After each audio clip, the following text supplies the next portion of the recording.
Today I'm going to be talking to you about independent versus dependent variables. I'm sure a lot of you guys have already done experiments in your classes. So these are some terms that you have to become familiar with, and you'll be using them a lot in your future. So first of all, what even is a variable? A variable is basically a piece of an experiment that can change or it doesn't have to change. So it's basically something that you are observing in the experiment. It's just basically a working piece of the experiment. First of all, independent variable.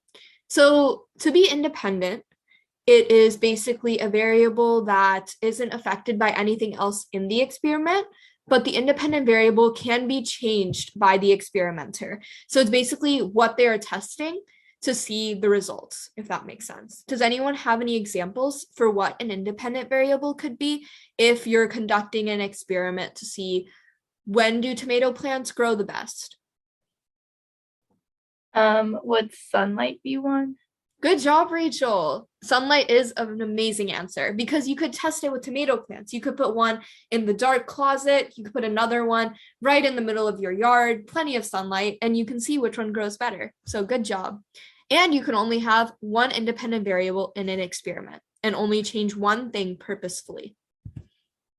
Dependent variable. So a dependent variable is typically affected by the independent variable. So it relies on the independent variable and it's what you are observing. So it's the effect that you want to see.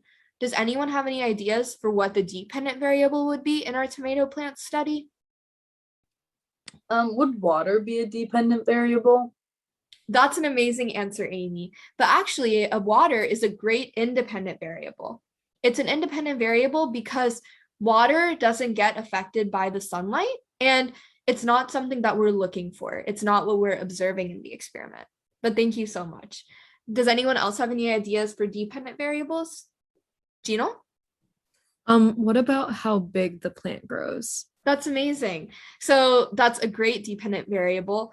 How big the plant grows, maybe how wide the plant leaves grow, maybe what color the plant leaves are. There can be countless dependent variables, as many or as little as you'd like. So now we're going to play a little game in our Zoom room. So we're going to hit the reaction button to tell if it's a dependent or independent variable.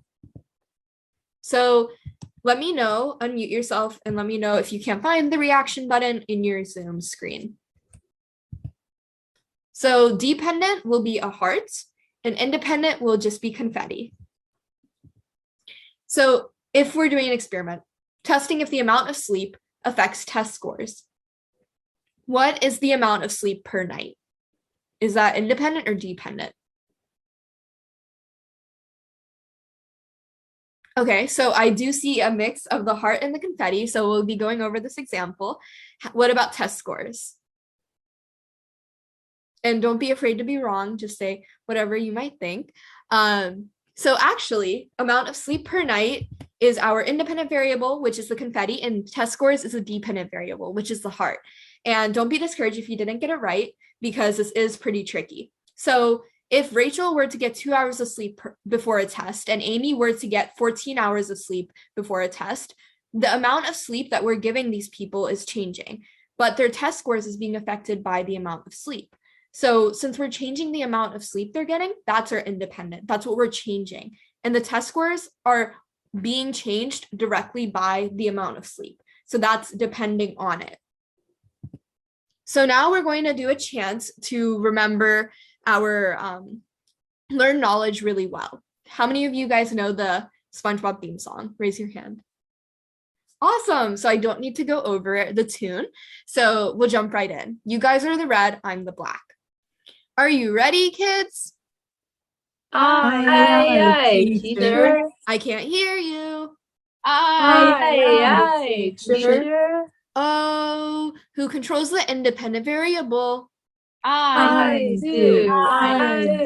And what about the dependent variable? The Independent variable. How many independent variables can you have? Just one. Just one. And what about the dependent variables? As many as one. A science experiment can be as simple as that. Aye, teacher.